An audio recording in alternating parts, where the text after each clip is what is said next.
The Wall Street Journal in this article is calling, or at least saying out loud, that maybe Caitlin Clark's civil rights are actually being violated. Is her right to a peaceful workplace, a non-hostile work environment, are those rights being violated by the W? She was more than just a basketball player. She made it through a weekly Law and Order episode. Referees went awry. It felt like Cecce's civil rights filed for early retirement each time she appeared in court. Only when a bird breathes close to someone does its selectively blind whistle count. Girl, welcome to the bizarre sports tale where playing fairly was a sign of good fortune. Wait until you see what they did to Cece and workout shorts if you believed that injustice just occurred in courtrooms. Hold on tight, his becomes absurd. All of y'all who said we were exaggerating, Caitlin Clark's not getting fouled, bruh, it's to the point where we have this going on.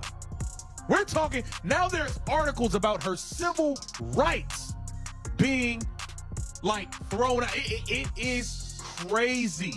It seems as though Cece unintentionally signed up for a Hunger Games reboot because her WNBA career is devolving into a nasty contact sport. Ignore finesse and the art of three-point shooting. As if she were carrying the final roll of toilet paper during a pandemic, the true drama takes place each time she attempts to pass half court without getting robbed. Caitlin Clark, the Department of Justice, and quite possibly the President of the United States himself. Somebody got to say it, so I'm going to say it. But one thing I will not do is take credit for this. I am looking at the Wall Street Journal. The author of the article is a guy by the name of Sean McLean. Let me read to y'all the opening couple of graphs because I want you to hear the impact of this. This is serious. While allowing a generational talent to be treated like she owes someone child support, we are witnessing a league make claims about empowerment. How inventive can we be in attacking Caitlin today in every game? Check the elbows. Hip examinations, yes. During a layup, bring your forearm to your ribs. Why not?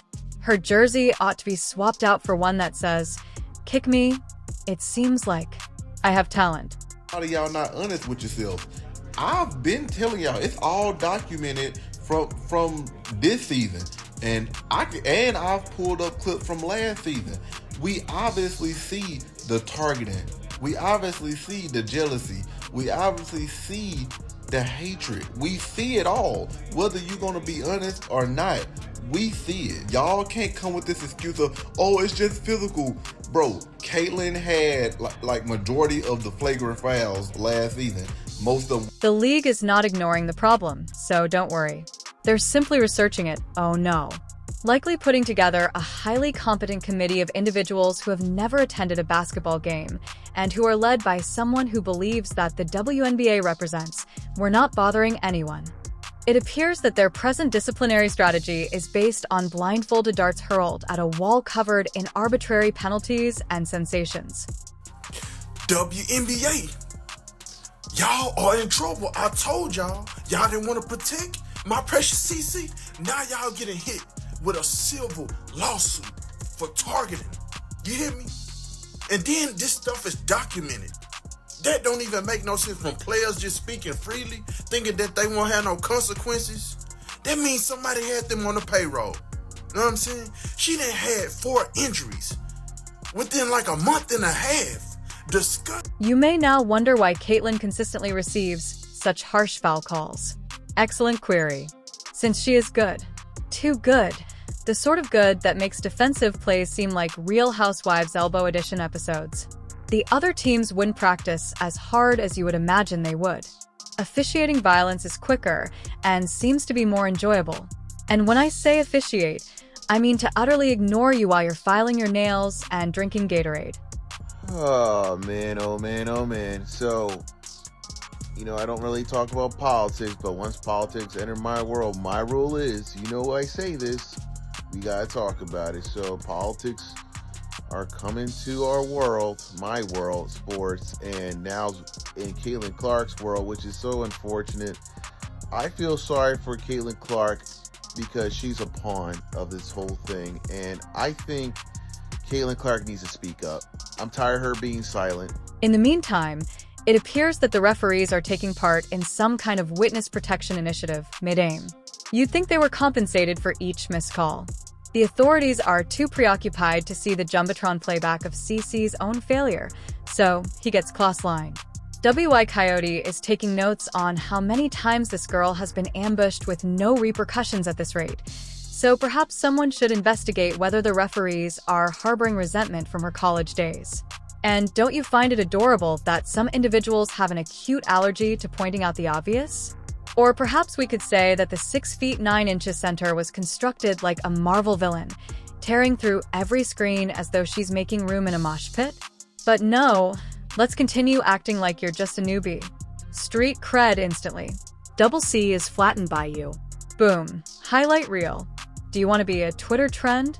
Pose over her body as though you've just won a UFC title after slamming her to the ground. Treating your most marketable player like a human crash dummy is the epitome of women supporting women. You know how bad and nasty things gotta be for the Wall Street Journal to talk about going after y'all for her civil rights being violated? Do you know how bad it has to get? That's how nasty things have become. And you guys like to sit there and make it seem like we're making things up. We're not making nothing up. Kathy Engelberg treats Caitlin Clark like she's a headache and a disservice to the league. Not to mention the individuals who think, well, she should toughen up, right? Because mental resilience is the apparent solution when your kneecaps are moved to your upper thighs and your spine is corrected via airborne elbows. She will soon be receiving a helmet, which they will refer to as character development. You would think that someone at the WNBA headquarters would understand that allowing your best player to be humiliated on national television every night is not the marketing approach they were going for. Caitlin's bruises are getting worse rather than the game.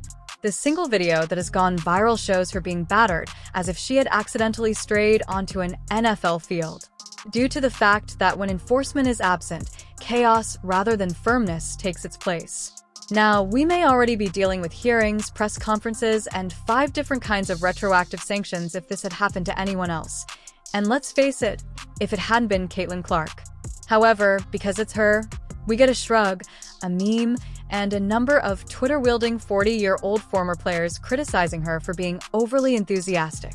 And that's understandable because there have been fantastic players in the WNBA for a long time. But Caitlin didn't disparage them. She just came in and kind of changed the game with her style. So I think it's one of those things where you have to say, okay, maybe I don't think it's fair based on the previous women who have been in this league, but it's not Caitlin's fault. All she's done is elevate the game for all of us. And I think instead of being pissed off about that, Let's also discuss the utterly Olympian mental acrobatics some people are performing to justify what is taking place. It is a component of the game. No, it isn't. The game includes playing defense. It's not appropriate to kneecap someone as if you were acting out a mob movie. She must be respected. Excuse me, but since when are deliberate blindsides and flying elbows used to show respect? And a shout out to the conspiracy theorists who pretend that anyone who voices concerns is merely attempting to keep the white girl safe. That's cute because nothing says progressive sports discourse like weaponizing race to excuse literal assaults. Breaking news. Regardless of the color of your skin or jersey, accountability is unaffected. A terrible behavior is a poor behavior. And perhaps you're not so good if you have to commit 3 felonies every game to prove that you're tough. Then there is the great suggestion that keeps coming up. What's particularly rich, if the league doesn't control it, is that the WNBA wants to talk about growth, expansion, and visibility while CeCe gets bodied every night like she owes someone money. Indeed, nothing enhances your brand more than showcasing the future face of your league in slow motion for the world to witness. Perhaps next season, the MVP will receive a steel chair and cage walls. Kathy Engelberg, where are you? Where are you, Kathy? Nowhere to be found. You are quiet. Quiet as a mouse. It done got real spooky, I know. Nightmare on Elm Street is what I'm talking about, Freddy Krueger style. Let's take a moment to discuss Gurrier. Even if the media may act as though basketball is still played, something is wrong when you're next to someone who makes LeBron look unimpressive and acts as though the rules don't apply to them. There is dominance, followed by weight. Is this legal? Because it might be time for some difficult but essential talks if someone is looming over the competition and using sneakers to bulldoze like a semi-truck. What is the answer, then? ETs begin with the fundamentals. The league might be able to enforce the rules. I understand that this is a radical idea, but if you treat anyone who consciously attempts the message might be conveyed if Sesay's shoulders and torso were separated. If not, simply equip the referees with tasers and allow them to zap anyone who mistakenly believes that professional wrestling is the same as basketball or gender testing. Listen to me. Because what we are currently witnessing is the result of combining biological advantages with no repercussions, disguised as competitiveness, chaos. I'm serious, you don't have no integrity. You hear me? You allowing these assaults on my precious CC? But you have your favoritism when it comes to certain other players who not even the face of the league. They just hoopers. They ain't bring no awesome revenue. They ain't bring no awesome viewership. They ain't bring y'all out of the shadows to the mainstream. Now we see everything that's been going on. Time is running out. The longer they ignore this, the more they support a culture in which using violence as a tactic and remaining silent as a rule. And ultimately, Caitlyn won't be the only one. Every game, every team, and every player will be involved. Because you can't be shocked when the true talent starts to go and take the fans with them once you've turned your league into a soap opera with bruises. Therefore, the WNBA has two options if they wish to continue to be taken seriously. Get policed by someone else or police the court yourself. Because thinking no is the only thing more embarrassing than allowing your best star to be attacked every night. Nobody is going to speak out about it. Additionally, if they don't solve it, everyone will be watching Caitlin Clark's career highlights on the DVD compilation assaults that somehow weren't fouls. Bonus feature: commentary from referees who weren't paying attention. The timestamp receipts have arrived. This is more about pushing someone to the limit before ESPN has to blur out the injuries than it is about letting the players play. WNBA leadership should at least have to go sit in front of some people and answer some very uncomfortable questions. Lord knows I would love to see that. Because Kathy Engelbert and Adam Silver, it seems to be nothing to see here, please. Let's not act as though the game has evolved naturally. No, this is a planned culture of unbridled violence that is neatly excused by the victim's success, youth, and whiteness. The sin of all sins, being well-liked. Popularity should shield her, but it doesn't. The WNBA considers it a bullseye. She attracts large crowds. That's dangerous. The ratings curve is altered by her. She is now the adversary. Even more ridiculous are the high school politics and footwear. The resentful former players who are now acting as gatekeepers are gripping the pearl. She has not merited her position. Is this a ritual of sorority hazing? We won't let you sit with us until you averaged 5 points each game under the Bush administration and have been here since 2002. I apologize. It reads like an MVP cheat code on CC's resume. Not physically abused or roughed up. Imagine a league accepting it, shrugging, and then congratulating themselves on their toughness. Before the second commercial break, the NFL would have shut it down with 30 attorneys and a $1 billion lawsuit. However, Caitlyn, don't allow her be crushed. It raises ratings and character. There comes a point where people have to use the brain that God gave them and understand that before you write an article, you really need to think about what you're writing. You really need to take a step back, or roll your chair back, open your eyes, and realize that what you write, you might not want to write. It's like an email response to something that you have happen at work. Write it, delete it, and then take Playground reasoning in a work environment. She ought to be eliminated if she is superior to me. No class, no strategy, just animosity disguised as hustling. And because they are afraid, the WNBA, in all its brilliant wisdom, is allowing it to occur. I'm afraid of upsetting everyone. Afraid to enforce regulations, afraid that acting morally could offend the wrong people. So they do less, say nothing, and hope no one sues. However, since this won't remain adorable indefinitely, someone will.